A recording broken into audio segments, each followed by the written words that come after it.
وقت کے دامن میں بے شک وسعت نہیں ہے، لیکن آپ کو میں بتاتا چلوں کہ انسان جب رب کے کرم کے سائے کے نیچے آ جاتا ہے، رب کا کرم اس کے اوپر جب ہونا شروع ہو جاتا ہے تو تھوڑی دیر میں زیادہ کا فائدہ ملتا ہے۔ فائدہ اٹھانے والے ماہ و سال کو نہیں دیکھتے، فائدہ اٹھانے والے اپنے صبح و شام کے وقت کے پیریڈ کو وقت کو نہیں گنتے، فائدہ اٹھانے والے اپنے محبوب کی نظر کو دیکھا کرتے ہیں کہ کب پڑے گی تو فائدہ ہوگا۔ تو عاشق کا کام ہی یہی ہے کہ وہ گھڑی نہیں دیکھتا، عاشق سورج اور چاند ستارے کی روانی کو نہیں دیکھتا۔ سرکار دو جہاں کے عاشق جب آپ کے سامنے بیٹھتے تھے نہ گھر یاد رہتا تھا نہ گھر والے یاد رہتے تھے، اگر کچھ نظروں میں ہوتا تھا تو آمنہ کا لال نظروں میں بہا۔ اس لیے جب وقت آتا ہے تو تھوڑے وقت میں زیادہ کا فائدہ دے جاتا ہے۔ اور کسی عاشق نے تو یہ بھی کہا ہے نا، مرشد دا دیدار باہو لکھاں کروڑا، تھوڑا مدد کر سو مارے نارے نات خان خاص کری، لکھاں کروڑا مرشد دا دیدار باہو میں نے لکھاں کروڑا حجا ہوں۔ پھر کیا اسی مکہ مدینہ تو نہیں جا سکتے، اپنے دل کی پیاس عشق کی پیاس کو بجھاتے جاؤ نا، بیٹھے مرد کلندر کی بارگاہ میں ہو، چہرے کا دیدار بھی کرتے جاؤ، حج کا ثواب بھی پاتے جاؤ۔ تو اپنی سوچ کی بات ہے نا، یہ تو اپنی سوچ کی بات ہے۔ کسی کو لیلا کچھ نظر آتی ہے، کسی کو مجنوں پاگل نظر آتا ہے، کسی کو عاشق کسی اور روپ میں نظر آتا ہے، کسی کو بلال کالا نظر آتا ہے، لیکن جب آمنہ کے لال کے پاس آتا ہے آپ کی نظر پڑتی ہے اسی بلال کو جب مکے کے گلیوں میں گھسیٹا جاتا تھا، مارا جاتا تھا، سرکار کی نظر پڑتی ہے تو شان یہ ہو جاتی ہے کہ مکہ فتح ہوتا ہے، عرب بیٹھے نیچے، اہل مکہ انتظار کر رہے ہیں اور نبی کا کالا غلام کعبے کی چھت میں کھڑا ہو کے اذان دے رہا ہے۔ یہ تو قسمت کی بات ہے نا، جس کی جیسے لگ گئی، جس کی جیسے لگ گئی، کسی کی لگ گئی اپنے محبوب سے بات سیدھی ہو گئی، دل کی کھڑکی کھل گئی۔ اگر نورا ڈاکو، نورا جو ہے نورا ڈاکو سرکار کی محبت میں ڈنڈا لے کے کھڑا، ابھی نمازیں مکمل نہیں کی، ابھی روزے مکمل نہیں کیے، ابھی سجدے مکمل نہیں کیے، نبی کی محبت میں نبی کی شان سننے والوں کے لیے کھڑا رہا تو اور کچھ نہ ہوا، سرکار دو جہاں نے خود آ کے دیدار عطا فرما دیا۔ نورا ڈاکو اب ڈاکو نہ رہا، نور بانٹنے والا بن گیا، اب نور بانٹنے والا بن گیا۔ تو میں کیسے نہ کہوں، آج سے 100 سال پہلے یا 150 سال پہلے ایک عاشق مظفرآباد کے پڑوس میں ایک پہاڑی کے اوپر جاتا ہے، بڑی عجیب بات ہوتی ہے، سارے غلام وہاں کھیت میں کام کر رہے ہیں، مرشد کریم ساتھ کھڑے دیکھ رہے، سارے اپنے کام میں مصروف ہیں۔ ایک سفید لباس والا، نورانی چہرے والا، نورانی خوبصورت ظاہر و باطن رکھنے والا، اپنے خوبصورت سراپے سے سب کو محصور کرنے والا، سارے رانے یہ کون آ گیا ہے؟ اب سرکار کی آنگی جب ملاقات کر کے واپس پہ تو سارے پوچھتے ہیں حضرت جی ہے کون؟ کنا یہ بندہ کون ہے؟ آپ نے فرمایا پتہ نہیں تمہیں؟ نہیں ہم نے نہیں پہچانا، پہلے بھی آیا ہوگا لیکن ہم نے نہیں دیکھا۔ سرکار کا ارشاد فرمایا یہ خواجہ خضر علیہ السلام تیرے مرشد کی ملاقات کے لیے آئے تھے،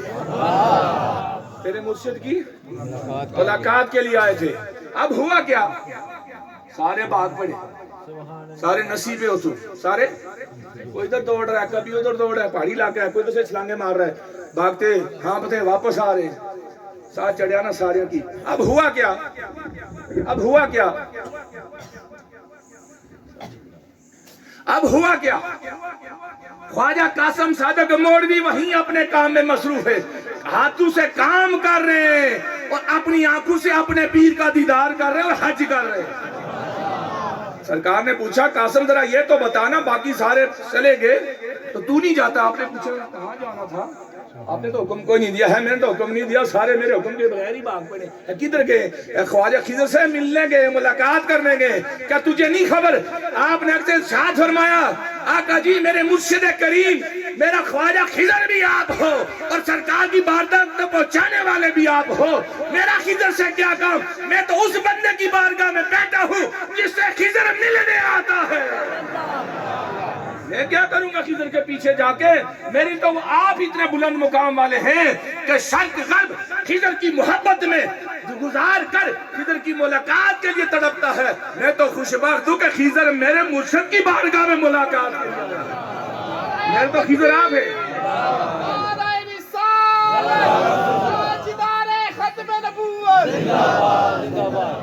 اب توجہ رکھیے گا, توجہ چاہوں گا. سرکار ایک اللہ حضرہ لگ سینے نہ کہ جو سن چکے ہوں گے, اب توجہ رکھنا جو میں بتانا سمجھانا چاہ رہا ہوں. یہ سینے سے لگایا, ظاہری باطنی فیض لٹا دیا, اجازت ہو گئی, دستار بھی پہنا لی گئی, سب کچھ ہر ایک چیز حکم دے دیا. جب وہ سارے بھاگتے دوڑتے آئے, انہوں نے کہا جی سر چنگا نہیں کی تھا مرشید جی سارے چنگا بولی جاؤ. ہاں میں چیسی صاحب نے کلو تھوڑ جا میں ہی تھوڑا پرے تو آیا ہے اے تیاری کٹھے سے چلو ساری سبحان اللہ چیسی صاحب کی نہیں گننے دے. اب ہوا کیا, انہوں نے کہا مرشید جی چنگا نہیں کی تھا کیا کی تمہیں تو آنے نال جناب خواجہ خضر نے ملاقات ہی نہیں کرائی گیر سے انہوں نے لبے کوئی نہیں. خواجہ خضر ہر موڑر کھلتا ہر موڑر لب نہ ہونا. خواجہ خضر تب بڑے بڑے لوگ اپنی زندگیاں نہ گزارن ہے. اور اے پاگلو جس نے خواجہ خضر کو بن دیکھے اپنی مرشد کو خواجہ خضر کے بلند مقام سے بڑھ کر چاہا اور محبت عطا کی, وہ دیکھو وہ جا رہا ہے موڑے شریف کو جا رہا ہے. بیٹھے رہے خواجہ خضر کی ملاقات کے لیے تڑپتا رہے. جس نے لینا تھا وہ تو لے کے چلا گیا. اس لیے یہ بڑی بڑی بلڈنگیں, یہ لمبی لمبی گاڑیاں, یہ بڑے بڑے ٹی وی کے شو, ان کو دیکھ کے آپ کوئی اور چیز لو, لکس کا صابن تو لو, کوئی سر دھونے والا کوئی شیمپو تو لو. میں حیران ہوں ان بندوں سے جو اپنے دل کی کھڑکی کو نہیں دیکھ کھولتے, ٹی وی لگا کے ارے گھر کی ضرورتیں تو لو. مجھے سمجھ آتی ہے کہ ٹی وی سے پیر کب سے ملنا شروع ہو گئے. یہ بڑی عجیب گل ہے, آج کل یہ بھی بڑا تماشا ٹوٹ جائے. ہاں فلانے بڑے ضرور نظر آئے تھا سمجھ انہوں کو بیعت اور سنیا فیض کی انسان. خیر ایک لمبی بات میں نہیں جاتا ہوں. اب میں عرض کر رہا تھا اصل جو چیز ہے خالق کائنات نے جب دنیا بنائی نا, بہت سارے کمالات میں سے 3 چیزیں بڑی کمال کی. کتنی؟ اس کی 3 مخلوقیں. کتنی؟ ایک ہے جنت, ایک جنت, ایک دوزخ, دوسری کیا ہے دوزخ. جنت اور دوزخ کو خدا نے کیا کمال عطا کر رکھا ہے, میں حدیث سے صحیح نظروں کے سامنے رکھ کے پھر آپ سے مخاطب ہو رہا ہوں. خالق کائنات نے جنت کو یہ کمال عطا کر رکھا ہے وہ عرش سے اوپر, 7 آسمان سے اوپر, سدرہ سے بھی آگے, عرش کے نیچے ہے,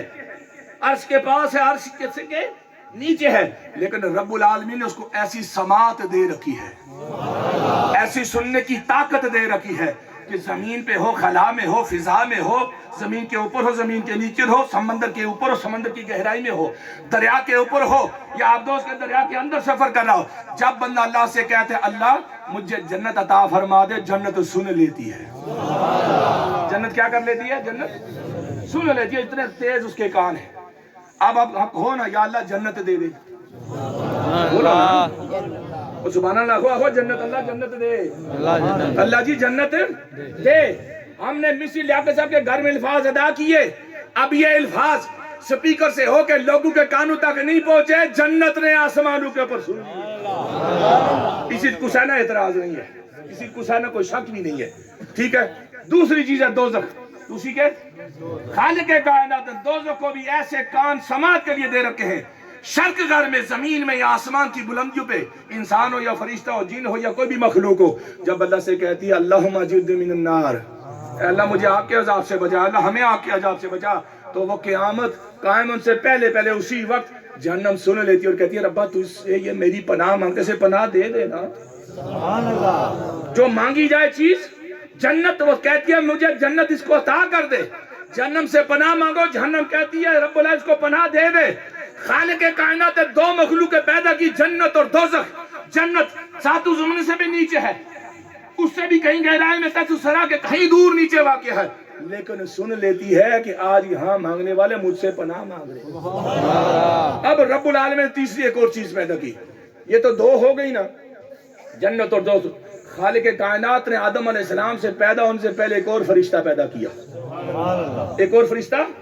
پیدا کیا, اور اس کو سماعت کی یہ طاقت دی, اس کو ایسا علم عطا کیا. آدم علیہ السلام کو علم سکھایا, اس کی شان ہے. اس فرشتے کو خالق کائنات نے آدم علیہ السلام سے لے کر جمی بنی آدم قیامت تک آنے والے مرد حضرات ہیں یا بچے ہیں یا بوڑھے ہیں جوان ہیں مسلم ہے یا غیر مسلم ہے ہر ایک کے نام سکھا دیے اور اس فرشتے کو سرکار کے روزے کے اوپر کھڑا کر دیا اور اس کو یہ شرف عطا کر دیا اے فرشتے بنایا تجھے میں نے علم سکھایا میں نے نبی کے در پہ کھڑا کیا میں نے تیرا کام یہ ہے کہ شرق غرب میں شمال جنوب میں جو بندہ دین کے اجالے میں یا رات کے اندھیرے میں مسجد کے اندر یا مسجد کے باہر رات چلتے ہوئے یا کسی کے گھر میں میرے نبی کے اوپر درود پڑے گا سننا بھی تیرا کام ہے پہچان کے نبی کو بتانا بھی تیرا کام ہے سن کے پہچاننا بھی تیرا کام ہے اور پہچاننے کے بعد نبی کے دربار پہ کھڑے ہو کے ایسے مؤدب ہو کے نبی کو بتانا بھی تیرا کام ہے اب زیادہ لمبی بات نہیں کروں گا مختصر عرض کرنے لگا ہوں جنت سنے سچ ہے نا جہنم سن لیتی ہے سچ ہے نبی کے دربار پہ کھڑا فرشتہ سن لیتا ہے سچ ہے اس کو شک کوئی کسی کو شک ہو تو بتاؤں بولو جی کسی کو شک ہے کوئی شک نہیں کہ نبی کے دروازے کے جو فرشتہ کھڑا ہے مجھے بھی جانتا ہے میرے ماں باپ کو بھی جانتا ہے آپ کو بھی جانتا ہے آپ کے ماں باپ کو بھی جانتا ہے ہر ایک لہجے میں ہر ایک شان کے ساتھ ہر ایک طریقے کے ساتھ ہر ایک لہجے کے ساتھ اونچی آواز کے ساتھ یا پست آواز کے ساتھ جو بندہ نبی کو پکارتا ہے وہ فرشتہ سن لیتا ہے یہ شان اس کو خدا نے دی اب مجھے اتنا تو بتا دو فرشتہ سن لیتا ہے تو وہیں سرکار دو جہاں نے فرمایا جابر نے پوچھا یا رسول اللہ رب العالمین نے سب سے پہلے کیا بنایا تھا تو سرکار نے ارشاد فرمایا جابر سوال کرنے والے سن خالق کائنات نے سب سے پہلے اگر کوئی چیز بنائی تھی نا تو اپنے نور کی توجہ سے تیرے نبی کا نور بنایا تھا پھر اس نور کو خالق کائنات نے مختلف حصوں میں تقسیم کیا پھر ایک سے نو بنی ایک سے قلم بنا پھر کرسی بنی پھر عرش بنا اور اس کے اگلے حصے سے خالق کائنات نے نورانی فرشتے بنائے اگر جز ہو کے نبی کے نور کے جز ہو کے فرشتہ وہاں سے شرق غرب کی آواز سن لے جو نبی جمی نور کا جو کل ہے اس کی شان کا عالم کیا ہوگا اس کی سماعت کا عالم کیا ہوگا یہ بڑی عجیب بات ہے کہ فرشتے کی سماعت ہم وہاں کہتے ہیں جی سن لیتا ہے جنت سن لیتی ہے جہنم سن لیتی ہے تو نبی کیسے نہیں سن سکتا نبی کیسے نہیں سنتا تھا نبی یقیناً سنتے ہیں لیکن گل ہوا ہی ہے نا بابا فرید رحمت اللہ علیہ نے کوئی بچے پاس سے گزرے بڑے روتے روتے اپنی بچہ کہاں جا رہے ہو انہوں نے کہا حضرت جی پانی سا آندھا استادوں تھی پر استاد خفا ہوئی گئے استاد کیوں خفا ہوئے استادوں نے کہا میٹھا پانی لے کے آؤ یہ تو کھارا ہے کون سا پانی لے آؤ میٹھا یہ کھارا ہے انہوں نے کہا تو کہاں جا رہے ہو انہوں نے کہا جی وہ دور چشمہ ہے وہ فلاں جگہ وہاں ایک چشمہ ہے بڑی دور جانا پڑے گا مار بھی پڑے گی دیر ہو گئی تو سبق بھی یاد کرنا پڑے گا منزل بھی سنانی پڑے گی انہوں نے کہا تو یہاں لے آؤ نا پانی ہے اس میں تو پانی ہے استاد نے کہا یہ بھی ضائع نہیں کرنا تو یہ لے کے واپس جا رہے بس استاد نے وہ دے دی سزا دے دی انہوں نے کہا ادھر لے آؤ جب سرکار کے پاس لے گئے حضرت بابا فرید کے پاس بابا فرید نے ان بچوں کی تربیت کی خاطر ان کی تسکین کی خاطر کہ بابا نے کچھ کیا پڑھا تھا بابا نے پڑھا بسم اللہ الرحمن الرحیم الحمدللہ رب العالمین سورہ فاتحہ پوری پڑھی سورہ فاتحہ پوری پڑھی سورہ فاتحہ پوری پڑھی ایاک نعبد و ایاک نستعین بھی پڑھی ایاک نعبد بولو ایاک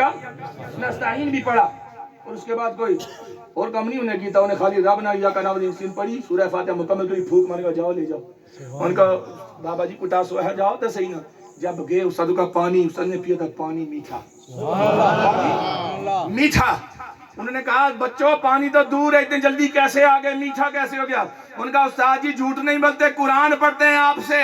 مسئلہ یہ کہ ایک یہاں نیچے اترے ایک کنارے بھی بابا بیٹھا ہوا ہے ہم نہیں پہچانتے کون ہے اسے جب ہماری حالت سنی ہماری حال پہ ترس کھایا اس نے دم کیا مولوی نے کہا اور اس نے کیا دم کیا سنا تھا ہاں سورہ فاتحہ پڑھی تھی انہوں نے کہا پانی کو ادھر رکھو باقی سارے مشکیزے اور گھڑے لے کے آؤ سارا تم کڑوا پانی لے کے آؤ اور سارے سکول والے درس والے بچوں اور استاد آ جاؤ ہم سب سورہ فاتحہ پڑھیں گے سارے پانی کو میٹھا کریں گے سورہ فاتحہ ایک دفعہ نہیں سینکڑوں دفعہ پڑھی گئی پانی کڑوے کا کڑوا رہا میٹھا نہیں ہوا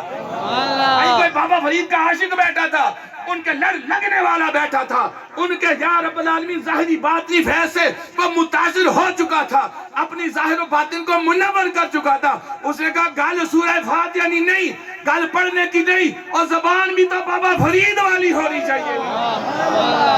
زبان بھی تو بابا فرید والی ہونی چاہیے۔ جب محبت سے بابا فرید نے پڑھا نا تو کڑوا پانی میٹھا ہو گیا، میٹھا ہو گیا، کڑوا پانی میٹھا ہو گیا۔ میٹھا ہو گیا۔ اور کیا بات کرو، صلح حدیبیہ کی وقت کی بات ہے، صحابہ دوڑ پڑے پانی کے لیے، پانی نہیں ہے وضو کے لیے، پانی نہیں ہے پینے کے لیے۔ سرکار وضو کرنے کے لیے چھاگل میں تھوڑا سا پانی تھا، کیا تھا؟ بخاری شریف۔ سرکار دو جہاں جب وضو کرنے لگے صحابہ دوڑے بچے پانی، سرکار نے پوچھے تمہیں کیا ہوا، کیوں تڑپ پڑے ہو، کیوں بھاگ رہے ہو؟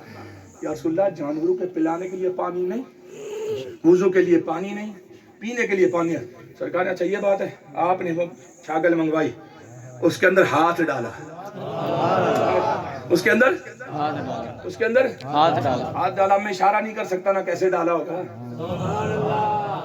ہاں سرکار کے غلام تھے نا، منبر رسول پہ بیٹھے ہوئے تھے مدینے میں، گفتگو کرنے لگے، گفتگو کرتے کرتے آپ نے ہاتھ اٹھایا کہ سرکار نے ایسے ہاتھ اٹھا، پھر ہاتھ کھینچ لیا اور مخاطب ہو کے بولے کہاں سرکار کا ہاتھ، کہاں مجھ گناہگار کا ہاتھ کھینچ لیا۔ اور سے عباس سے کسی نے پوچھا نا، حضرت عباس سے کسی نے پوچھا عباس ذرا یہ تو بتائیے نا، آپ عمر میں بڑے ہیں کہ سرکار دو جہاں بڑے ہیں؟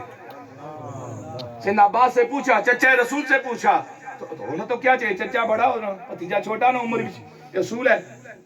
اس چچے نے اپنے بھتیجوں کو اٹھا کے پھیرا ہو تو ظاہر سب جاننے والے تھے، انہیں کہا نا تو جو سوال پوچھ رہا ہے میں سمجھ گیا ہوں،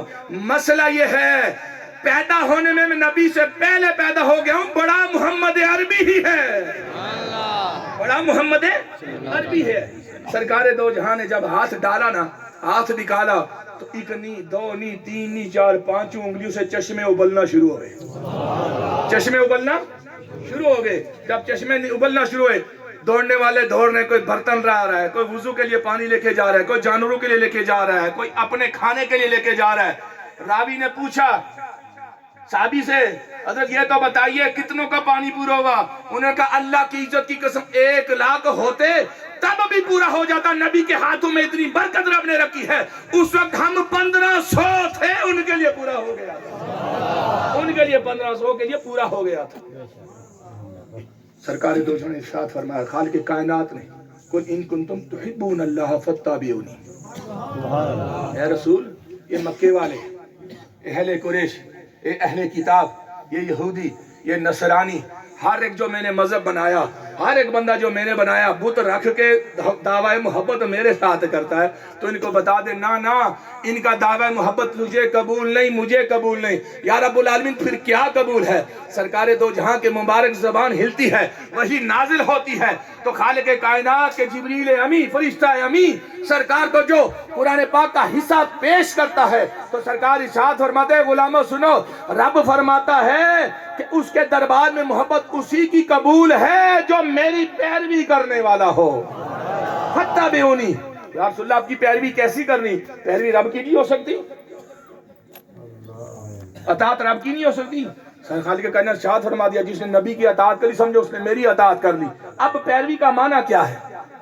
پیروی کے لیے کوئی مجسم ثبوت ہونا چاہیے، کوئی جسم ہونا چاہیے، پیروی کے لیے کوئی نمونہ ہونا چاہیے، کوئی شکل و شباہت رکھنے والا ہونا چاہیے۔ رب نے فرض کر دی نماز، لیکن نماز کیسی پڑھنی ہے؟ سرکار نے بخاری شریف میں ارشاد فرما دیا سلو کما رأیتمونی اصلی، جیسے میں پڑھتا ہوں اسی طرح دیکھ کے پڑھتے جاؤ گے تمہاری نماز قبول ہو جائے گی۔ اب حج کیسے کرنا ہے؟ حج سرکار نے بتا دیا کہ ایسے کرنا، کر کے بتا دیا۔ عمرہ کیسے کرنا ہے؟ حج سرکار نے بتا دیا۔ رکوع سجود کیسے کرنے رب نے بتا دیا۔ لیکن محبت کا دعویٰ کرنے والے اپنی جگہ پہ، ہم تو عاشق رسول بنتے ہیں خالی نام کی خاطر، لیکن کوئی تو ایسے بھی ہوتے ہیں آنکھ بند کرتے ہیں سرکار کا دیدار کر لیتے ہیں، سرکار کا دیدار کر لیتے ہیں۔ تو کوئی ایسے بھی ہوتے ہیں سرکار کی بارگاہ میں بیٹھے ہوں تب بھی انہیں کچھ حصہ نہیں ملتا، وہ ان کو اپنے جیسا سمجھتے۔ ابو جہل کیا کر رہا تھا؟ سرکار کو اپنے جیسا سمجھنے لگا۔ ابو لہب نے کیا کیا؟ سرکار کو اپنے جیسا سمجھنے میں اس نے غلطی کی۔ لیکن وہیں پہ جب سیدنا صدیق اکبر کی باری آتی ہے، عمر فاروق کی باری آتی ہے، عثمان ذو النورین کی باری آتی ہے، علی مشکل کشا کی باری آتی ہے، دیگر غلاموں کی باری آتی ہے، تو ہر ایک سرکار کو یہی عرض کرتا ہے کہ آقا آپ تو دینے والے ہیں، ہم تو آپ کے غلام لینے والوں میں شامل ہیں۔ ہم کہاں، آقا کہاں؟ آپ کی شان تو بہت بلند ہے، آپ کا مقام تو بہت بلند ہے۔ اور سرکار دو جہاں وہ نبی ہیں کہ مختار نبی ہیں؟ کیا نبی ہیں؟ مختار، اختیار رکھنے والے نبی ہیں۔ یہ بات نہیں کہ پردہ فرما دیا تو کچھ دے نہیں سکتے، پردہ فرما دیا تو کچھ عطا نہیں کر سکتے۔ سرکار دو جہاں کے بعد سیدنا صدیق اکبر، میں محبت کی چند ایک باتیں عرض کرنے لگا ہوں کہ سرکار کے دربار میں سے کیا کیا مل سکتا ہے۔ سیدنا صدیق اکبر خلیفہ بنتے ہیں، جب آپ کا وقت وصال آتا ہے تو آپ نے حضرت علی کو بلایا۔ کس کو بلایا؟ بولی جاؤ نا۔ حضرت علی، جی حضرت علی، سجا کا شور ہے، آپ جی خفا سن ہے۔ سیدنا صدیق اکبر نے کس کو بلایا؟ حضرت علی کو بلایا۔ مجھے بتاؤ، جس سے محبت ہوتی ہے اس کو بلایا جاتا ہے، جس سے نفرت ہوتی ہے؟ جسے محبت ہوگی، جس سے دشمنی ہوتی ہے اس کو بلایا جاتا ہے، جس سے دوستی ہوتی ہے۔ اور کوئی یہ نہ سمجھے کہ معافی کروانے تو بلانے سے اگلی گل میں پوری بجی کی نفرت سوچے۔ سیدنا علی جب آئے تو حضرت ابو صدیق نے آ کے آپ سے ارشاد میں، علی آپ میرے مرنے کے بعد جیسے سرکار کو غسل دیا تھا نا، مجھے بھی ایسے ہی غسل دینا۔ جیسے سرکار کو نہلایا تھا نا، سرکار کو غسل آپ نے دیا تھا اپنے ہاتھوں سے، یہ سعادت مجھے بھی دینا۔ میں بھی چاہتا ہوں قبر میں اتروں تو سرکار دو جہاں کے سامنے جب پیش ہوں تو سرکار کو بتا سکوں، یا رسول اللہ، علی کو بچپن میں جب پیدا ہوا تھا تو کسی نے غسل نہیں دیا تھا، آپ نے نہلایا تھا، تو سب لوگوں نے پوچھا تھا علی کی ماں کہاں ہے، علی کی باپ کہاں ہے، علی کے باقی خاندان والے کہاں ہیں، علی کو عبداللہ کا بیٹا محمد کیوں غسل دے رہا ہے؟ تو آپ نے فرمایا تھا علی کو آج میں غسل دے رہا ہوں، کل میرا وقت آخر جب آئے گا علی مجھے غسل دے گا۔ اب میں کہوں گا یا رسول اللہ، علی نے جاتے ہوئے آپ کو غسل دے کے وہ سعادت حاصل کی تھی، وہی برکت والے ہاتھ جو آپ کے جسم سے مس ہو چکے تھے، میں نے چاہا مجھے بھی مس ہو جائیں، اس لیے علی میرے لیے تمہاری یہ وصیت ہے کہ میرے مرنے کے بعد غسل تم دینا۔ اب ہوا کیا؟ آپ نے جب غسل دیا تو پھر اب دوسری وصیت کیا تھی غسل دے فوت ہونے سے پہلے؟ آپ نے ارشاد فرمایا، آپ نے فرمایا میری جنازہ تیار کر کے سرکار کے روزے کے پاس لے جانا۔ وفا الفاق کے اندر یہ لکھا ہے، اشرف علی تھانوی صاحب نے اس کو نقل کیا ہے۔ آپ نے فرمایا سرکار کے روزے کے پاس لے جانا، سرکار کے روزے کے پاس لے جانا، اور وہاں باہر سے آواز دینا، باہر سے آواز دینا کہ یا رسول اللہ، آپ کا غار کا ساتھی، آپ کا سفر کا ساتھی، آپ کا حضر کا ساتھی، آپ کی خوشیوں کا ساتھی، آپ کے معاملات میں دن رات آپ کی خدمت میں رہنے والا آپ کا غلام ابو بکر آپ سے اب قبر کا ساتھ مانگ رہا ہے۔ اگر اجازت مل جائے، اگر اجازت مل جائے تو اندر دفن کر دینا، اجازت نہ ملے، وہاں سے کوئی جواب نہ آئے تو جنت البقیع میں مجھے دفنا دینا۔ اب سنو عقیدہ نقشبندیوں کا، نقشبندیوں کے پیر کا، نقشبندیوں کے امام کا کیا ہے؟ جب آپ کو وقت وصال غسل دینے کے بعد سرکار دو جہاں کی بارگاہ میں لایا گیا، مزار مبارک کے سامنے رکھا گیا، آواز دی گئی یا رسول اللہ، ابو بکر اب آپ سے زندگی کی رفاقت تو تھی، برزخی رفاقت کا طلبگار ہے۔ تو سرکار دو جہاں کے مبارک غلام حضرت علی مشکل کشا فرماتے کہ میں نے سر کے ارکان سے سنا، بندہ نہیں دیکھا، بولنے والا نظر نہیں آیا، اندر سے آواز آئی آنے دو اور دوست کو دوست کے ساتھ ملا دو، دوست کو دوست کے ساتھ ملا دو۔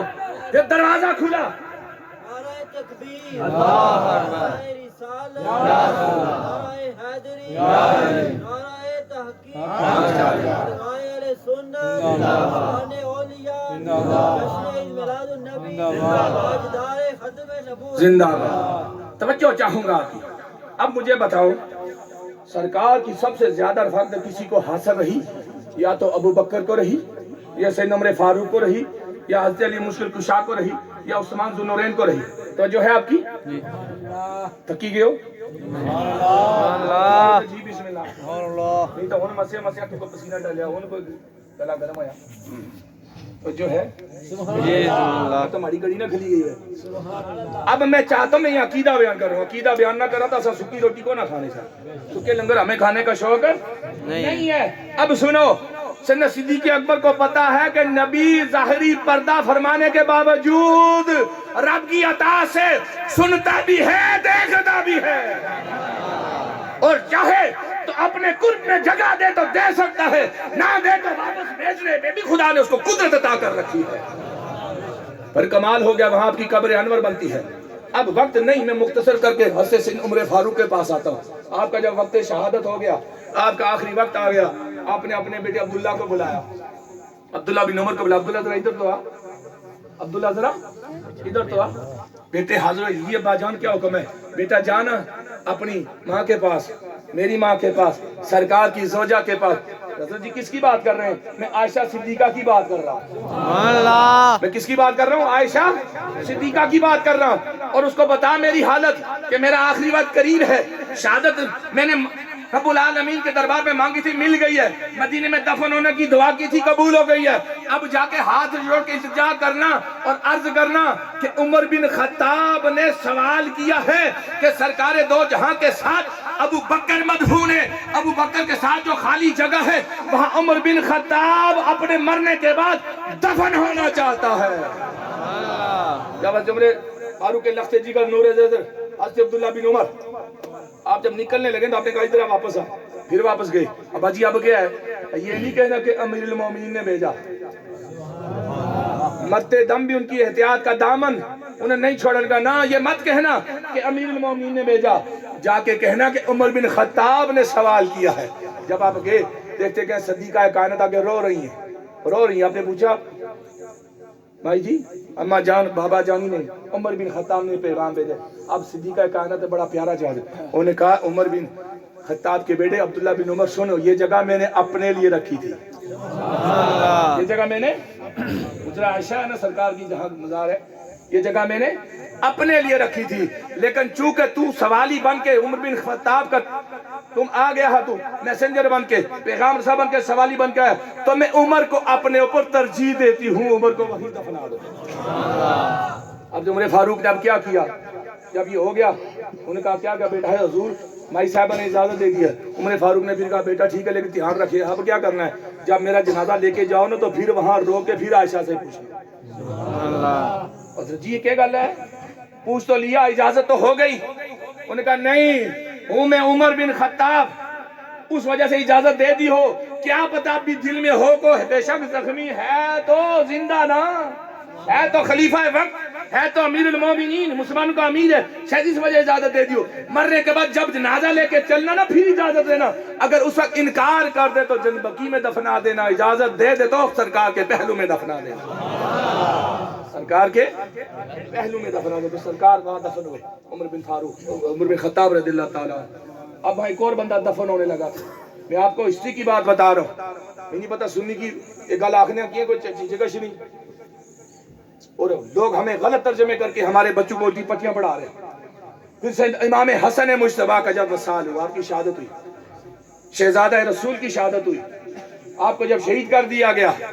تو صدیقہ عائشہ کے پاس پیغام گیا کہ ایک قبر نہیں اجا بھی گنجائش ہے کتنی ایک قبر کی گنجائش ابھی بھی ہے شہزادہ کے پیغام گیا شہزادوں کی طرف سے کہ اماں جان حسن وہ ہے جو سرکار دو جہاں کندھوں پہ بیٹھ کے سواری کیا کرتا تھا اتنا عظیم مرتبہ خدا نے اس کو دیا سرکار جب نماز پڑھتے تھے تو سجدہ لمبا کر دیتے تھے کہ حسن حسین گر نہ جائے اب حسن شہید ہو گیا ہے اماں جان اجازت دیجئے کیا آپ اجازت دیتی ہے کہ حسن کو اندر دفن کیا جائے انہیں کہا جب نبی دفن ہے نبی کے دونوں ساتھی دفن ہیں تو نبی کا لاڈلا حسن کیوں نہیں دفن ہوگا میں اجازت دیتی ہوں وہ تو کہاں کی کتاب پڑھ کے الٹے سیدھے ترجمے کر رہا ہے پڑھنا ہے تو پورا من کا پڑھ نہیں پڑھنا تو آدھا بھی چھوڑ کے بیان کرنے سے تو گریز کر صدیقہ کائنات نے اجازت دے دی اب اگر کوئی تیر برسائے وہ مروان بن حکم کا کام تھا گورنر مدینہ تھا اس نے تو امام حسین کو جنازہ نہیں پڑھانے دیا اس کا جنازہ نہیں پڑھا سکتا حسین حسن کا میں پڑھاؤں گا میں یہاں کا گورنر ہوں امام حسین نے آگے جواب دیا سرکار کا فرمان فقہ یہی کہتی ہے کہ وقت کا سلطان وقت کا حکمران جنازہ وہ پڑھائے گا اس کا حق ہے ہم تو شریعت کے پابند ہیں تو ہی پڑھا تو پڑھا لیکن اس نے مخالفت کی تھی کہ سرکار کے روزے میں حسن دفن نہ ہو لیکن کمال یہ ہے سوچنے والے سننے والے دیکھنے والے پڑھنے والے بجائے کہ اپنے سر کی آنکھوں سے دیکھے اللہ جانے کس آنکھ سے دیکھتے رہے کس آنکھ سے پڑھتے رہے نعوذ باللہ یہ اتنا بڑا افطرا اتنا بڑا جھوٹ بندہ کہ صدیقہ کائنات نے تیر چلائے تھے اور تیر چلانے والے قبروں کے لیے جگہ نہیں دیا کرتے تیر چلانے والے قبروں کی جگہ نہیں دیا کرتے انہوں نے خوش دلی سے اجازت دیتی تھی پھر مسئلہ یہ تھا کہ وہاں وقت کا حاکم وقت کا گورنر مروان بن حکم جس کے لیے سرکار نے لعنت فرمائی تھی اس کے خاندان کے لیے وہاں کا حکمران تھا اس لیے اپنی تاریخ کو درست کریں دائیں بائیں آپ کے آگے اگر کوئی قصہ کا واقعہ بیان کرے اس کو وہیں سے پوچھے کہ صدیقہ نے تو اجازت دے دی تھی، اس میں ان کا تو کوئی قصور نہیں۔ اب یہ وقت کے حاکم نے اگر دفردیوں نے دیا تو ہمیں عرض اب وہ جگہ بچی کیوں ہے؟ اس کا بھی ایک سبب ہے۔ اللہ کے ہر کام میں کوئی حکمت پوشیدہ ہوتی ہے۔ ایک قبر کی جو گنجائش ہے نا، قیامت سے پہلے سرکار دو جہاں کی امتی، کیا سرکار دو جہاں کے بولیے نا امتی سیدنا عیسیٰ علیہ السلام جب دنیا میں اتریں گے نا، ان کا وصال ہوگا، چوتھی قبر ان کی بنے گی۔ لیجیے سبحان اللہ نا، سبحان اللہ۔ کوئی مسئلہ نہیں، میں نے لفظ امتی استعمال کیا ہے۔ وہ جو نہیں جس کا تذکرہ ابھی چشتی صاحب فرما رہے تھے، اس بلا کا جس کی ایک لائٹ ہے ایک بند ہے، جس کی ایک ہی لائٹ ہے ایک بند ہے۔ آپ پیسہ کی گاڑی چلاتے ہیں جی، تو موٹر سفر کرنے ہو کہ کوئی نہیں تو سو لوہے لائٹاں بلنی ہونی، ایک بلنی ہونی، اگر ایک بلنی رہتا ہے چلان ہونا کہ نہیں ہونا؟ مجھے دسو نا بھائی، اگر موٹر وے پہ ہائی وے پہ گاڑی چلاؤ، دو میں سے ایک لائٹ چل رہی ہو تو چلان ہو جاتا ہے، قانون کی خلاف ورزی ہو رہی ہے۔ پولیس موٹر سائیکل گاڑی جیپ سوزوکی کار ٹرک بس نہیں چلانے دیتی، اور یہ آ گیا جو زندگی میں پیدا ہوا تھا تو اندھا اور کانا تھا اور نبوت کا دعوے دار بن رہا، تو نبوت کہاں سے چلانے کے لیے پیدا ہو گیا؟ میں نے اسے لفظ امتی استعمال کیا ہے، لا نبی آباد، لا نبی آباد، بولو اونچی آواز میں۔ سرکار نے فرمایا لا نبی، لا نبی آبادی، لا نبی آبادی۔ یہ جو سرکار کی یہ جو میں نے عیسیٰ علیہ السلام کا جو آگئی بات میں آپ کو تصحیح کر دوں، اسے وہ بھی استدلال کرتا ہے وہ بلا اس کے پیروکار، وہ کہتے ہیں عیسیٰ علیہ السلام جب آ سکتے سرکار کی ہوتی وہ بھی تو نبی ہیں، اور نبی تھے ہیں نہیں ہیں، نبی تھے ہیں نہیں ہیں۔ اور آپ کو میں بتاتا چلوں جب وہ آئیں گے نا تو نبی بن کے نہیں آئیں گے، نبی کے امتی بن کے آئیں گے۔ اچھا آپ کو آخری بات بتاتا چلوں، نبی افضل ہوتا ہے کہ امتی افضل ہوتا ہے؟ نبی افضل ہوتا ہے کہ صحابی افضل ہوتا ہے؟ بولو نا، نبی افضل ہوتا ہے نا۔ اب سنو حدیث پوری سنو، سائے ستہ کے اوپر غور کرو، بخاری شریف کو اگر غور سے پڑھو تو حکم اس میں کیا لکھا ہے؟ سرکار نے فرمایا شام کی مسجد ہوگی، دمشق کی مسجد ہوگی، وہاں پہ اقامت کہہ دی جائے گی۔ اب نماز کے لیے جب امام کھڑا ہونے کے لیے آگے چلے گا مہدی علیہ السلام، امام مہدی علیہ السلام، وہ جب آگے ہونے لگیں گے اتنی دیر میں حضرت عیسیٰ علیہ السلام کا نزول شروع ہو جائے گا۔ آپ دمشق کی اس چھت کے اوپر سیڑھی کے ذریعے اتریں گے، وہاں سے آئیں گے تو شور ہو جائے گا کہ عیسیٰ علیہ السلام تشریف لائے۔ حضرت امام مہدی علیہ السلام پیچھے ہٹیں گے، کیا ہٹیں گے؟ بولو نا، کیوں؟ اقامت ہو گئی ہے، جماعت ہونے لگی ہے، پیچھے کیوں ہٹیں گے؟ اور تاکہ عیسیٰ علیہ السلام جماعت کروائیں، عیسیٰ علیہ السلام جماعت کروائیں۔ اب سنو عیسیٰ علیہ السلام کا جواب، وہ قیامت سے پہلے دیں گے۔ سرکار نے 14 صدیاں پہلے بتا دیا کہ عیسیٰ نے جواب کیا دینا ہے۔ یہ میرے نبی کا علم ہے، یہ میرے نبی کی شان ہے، یہ میرے نبی کا دیکھنے کا اور سماعت و بصارت کا مقام ہے کہ سرکار نے ارشاد فرمایا جب مہدی پیچھے ہٹیں گے نا کہ آپ آئیں نماز پڑھائیں، عیسیٰ علیہ السلام جواب ارشاد فرمائیں گے مہدی نماز پڑھاؤ، یعنی آپ بڑے، یعنی بڑے کی بات نہیں ہے، جس کے لیے اقامت کہہ دی جائے جماعت کروانا اس کا حق ہوتا ہے، جس کے لیے اقامت کہہ دی جائے۔ یہ اصول ہے،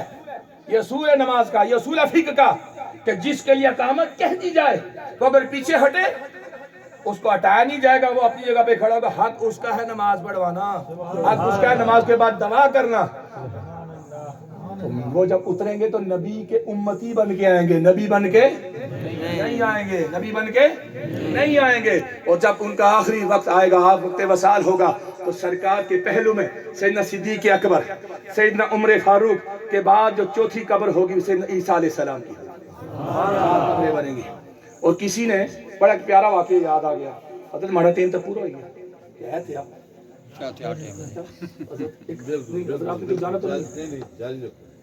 حضرت میں بیکار سا بندہ ہے نا، تو سب چاہنی ہو کہ جاری رکھیں یا بند کرو؟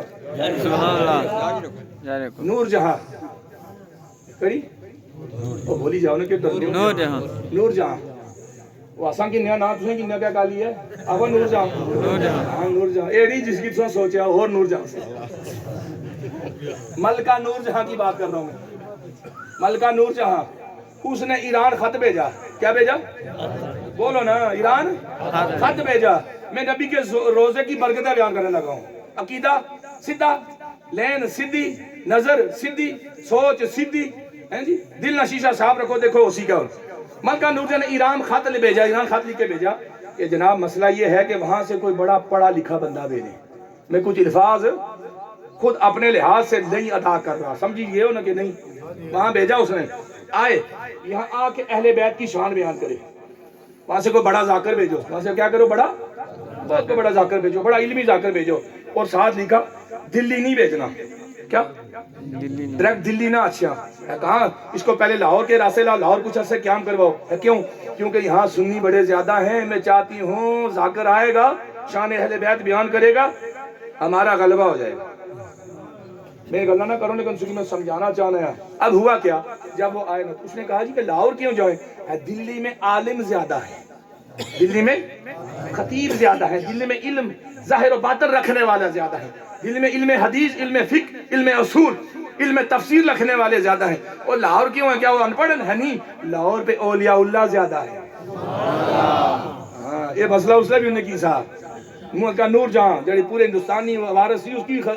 شک تھا کہ اولیاء اللہ بچے میں جو نے اس کی بھی شک تھی، اسے کہا گیا لاہور کے راستے آنا، کیونکہ اللہ کے ولی بعض ایسے ہی بن جاتے ہیں، ان کا ایسے ہی ڈرامہ ہوتا ہے، یا ان کو ظاہری تو کچھ ہوتا ہے پتہ بس کل چل جاتا ہے، باطنی علم نہیں ہوتا، وہاں سے لے آنا، وہاں جا کے تم جانا، پورا وفد آیا۔ اب جب لاہور پہنچے نا تو میاں میر صاحب کے آستانے پہ پہنچے،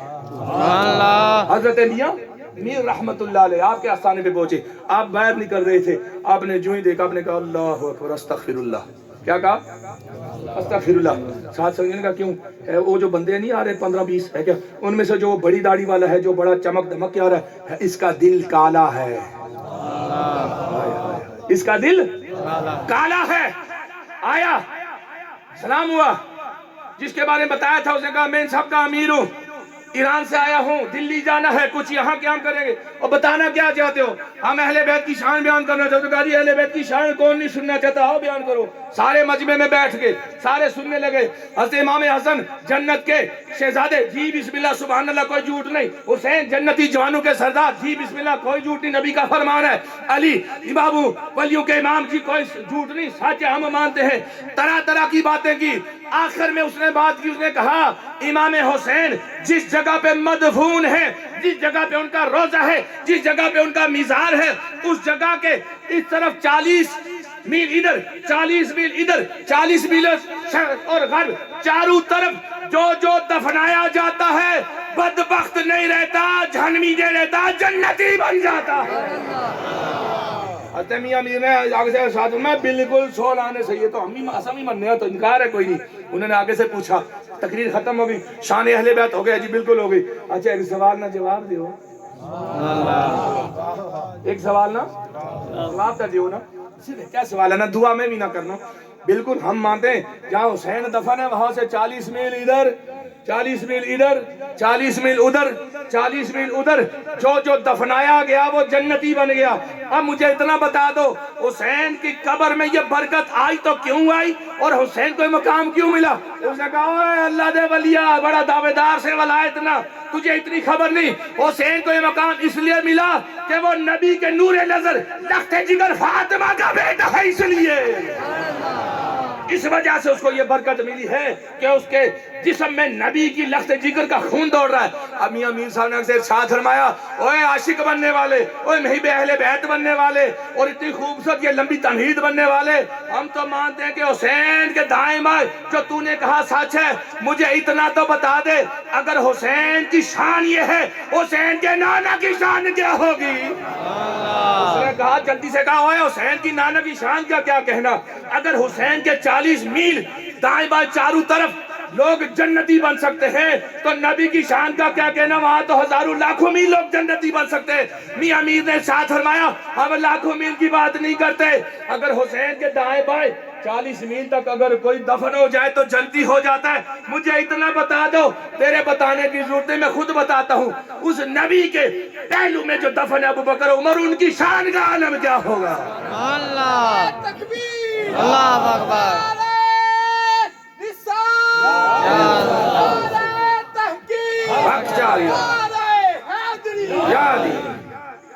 اور کیا فرمایا؟ اگر حسین کی، ہم اعتراض نہیں کر رہے، ہم تو مان رہے ہیں، ہم اعتراض نہیں کر رہے، ہم مان رہے ہیں، ہم اس بات کا اعلان کر رہے ہیں کہ سولانے بات سچ ہے، لیکن مجھے بتا دو 40 میل زیادہ ہوتے ہیں یا ایک دو تین گٹھا زیادہ ہونی ہے؟ قربے کیا ہے؟ قربے تو جو ایک دو ہاتھ کے فاصلے پہ مدفون ہے، ان کی برکت کا شان کا عالم کیا ہوگا، جن کو سرکار نے اپنے پاس دفنایا۔ اور پہلی جو حدیث میں نے روایت کی تھی نا، میں نے نام لیا تھا حضرت علی کا، حضرت علی نے آواز دی تھی، یا رسول اللہ، آپ کے غلام نے مجھ سے ارشاد فرمایا تھا غسل میں نے دیا ہے، الفاظ اس کے ہیں جو میں ادا کر رہا ہوں، یہ آپ کے ساتھ دفن ہونا چاہتا ہے، تو دروازہ کھل گیا تھا۔ نبی اپنی مرضی سے چاہے تو کسی کو ساتھ لٹا دے، کسی کو چاہے تو ساتھ پوری زندگی کا عطا فرما دے، کسی کو چاہے تو کالا ہونے کے باوجود کعبے کی چھت پہ کھڑا ہو کے اذان دلوا دے۔ نبی مالک ہے، جو مرضی چاہے دیتا جائے، جو مرضی چاہے لیتا جائے۔ اور حضرت علی کا آخری بات عرض کر کے چلوں، میں پڑھ رہا تھا حضرت عباس، پھر یاد آگے حضرت عباس سرکار کا وصال ہو، سیدنا صدیق اکبر کا، حضرت عباس وہاں جنازے پہ کھڑے، آنسو بہا رہے، غمگین ماحول ہے۔ حضرت عباس کو نہیں پتا میرے کندھے پہ کس نے ہاتھ رکھا ہوا ہے۔ اب ان کو نہیں پتا ہاتھ رکھنے والا کون ہے، انہوں نے کہا پیچھے کے بندے نے میرے کندھے پہ ہاتھ رکھا اور بڑا عجیب جملہ ارشاد فرمایا، بڑا عجیب جملہ ارشاد فرمایا، سن سو وہ جو پیچھے بندہ کھڑا ہے، آگے چارپائی سیدنا صدیق اکبر کا مبارک جسم وہاں آرام فرما رہا ہے، عباس دیکھ رہے، عمر دیکھ رہے، باقی صحابہ دیکھ رہے، پیچھے دیکھنے والے نے کہا میں نے بعد میں دیکھا، ایک بندہ کہہ رہا تھا روتے ہوئے کہہ رہا ہے کہ میں کیا کروں، جب بھی ہم آتے تھے مدینے، جب بھی ہم نکلتے تھے مدینے، جب بھی ہم مسجد نبی میں آتے تھے تو سنتے تھے اندر سے کون نکلا، تو کہنے والے کہتے تھے نبی نکلے، نبی کے ایک طرف ابو بکر نکلا، ایک طرف عمر نکلا۔ جب بھی باہر سے کوئی قافلہ آتا ہم پوچھتے کون آیا، تو ہنسنے والے بتاتے کہ ادھر سے سرکار آئے، ساتھ میں ابو بکر اور عمر آئے۔ جب بھی کہا خارج کون ہوئے، مدینے سے باہر کون گئے، تو بتایا جاتا نبی نکلے، نبی کے ایک طرف ابو بکر ایک طرف عمر گئے۔ اور میں نے یہ اسی دن سے جان لیا تھا اور مان لیا تھا جو نبی کے دائیں بائیں ہوں گے وہی نبی کے قبر میں بھی ساتھی ہوں گے۔ جب یہ جملہ ارشاد ہوا، ابھی صدیق اکبر کی اس وصیت قیامت کا وقت ابھی شروع نہیں ہوا، حضرت عباس نے پیچھے مڑ کے دیکھا یہ کون ہے جو کہہ رہا ہے کہ میں نے اسی وقت جان لیا تھا، میں نے اسی وقت مان لیا تھا، میں نے دل کے اندر یہ بات یقین کے ساتھ بٹھا لی تھی کہ نبی کے وصال کے بعد نبی کا اگر کوئی ساتھی ہوگا تو ابو بکر عمر ہوگا۔ جب آپ نے پیچھے دیکھا کوئی اور بندہ نہیں تھا، بلال نہیں تھا، ابو ہریرہ نہیں تھا، عمر نہیں تھا، عثمان نہیں تھا، طلحہ نہیں تھا، عبد الرحمن بن عوف نہیں تھے، ان ساروں میں سے کوئی نہیں تھا۔ حضرت عباس پیچھے مڑتے دیکھتے کہ حضرت علی یہ الفاظ ادا فرما رہے ہیں، حضرت علی فرما رہے ہیں۔ میں نے جب اسی وقت یقین کر لیا تھا کہ سرکار کا وصال کے بعد اگر قبر میں کوئی ساتھی بنے گا، ایک ابو بکر ہوگا، ایک عمر فاروق خلیفہ ثانی ہوگا۔ خدا ہمیں صحابہ کی اور اہل بیت کی برابر قدر کرنے کی توفیق عطا فرمائے۔